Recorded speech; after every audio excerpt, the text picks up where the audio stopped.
Alors le technicien de bureau d'études participe à la sélection des appels d'offres. Il dépouille l'appel d'offres du client, le cahier des charges, il fait son analyse et à l'issue de cette analyse, il fait une étude de prix, un chiffrage et il propose un prix au client. Là, c'est une cuisine collective. Dans ce projet, on étudie du froid purement commercial.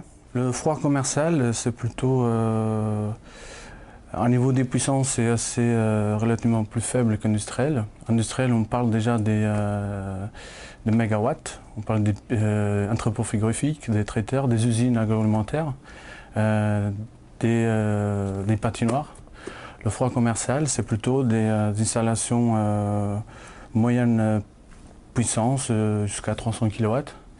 Et on fait surtout de GMS, de surface, hypermarché, petites commerciales et café, bar, restaurant aussi. Tout ce qui tourne autour de la réfrigération est soumis à une forte réglementation. Cette réglementation est amenée à évoluer, notamment au niveau européen. La France est tenue de s'adapter aux directives européennes et à ce titre, c'est un métier d'avenir parce que la réglementation va beaucoup évoluer et ça nécessite d'avoir des compétences de plus en plus à jour par rapport aux directives européennes notamment. J'ai commencé avec un bac XT option électronique.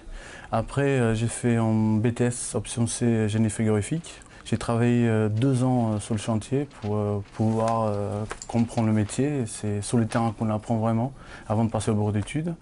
Ensuite, avec la finalisation de BTS, j'ai fait IFI, Arts et Métiers à Paris.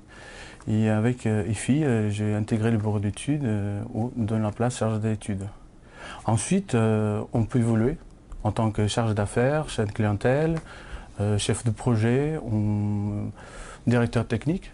C'est une filière où vous ne trouvez jamais de chômeurs, hein, tout le monde est au travail et nous sommes nous-mêmes en permanence en recherche de nouvelles compétences, de nouveaux collaborateurs et nous avons nous-mêmes du mal à trouver des collaborateurs dans la filière du froid.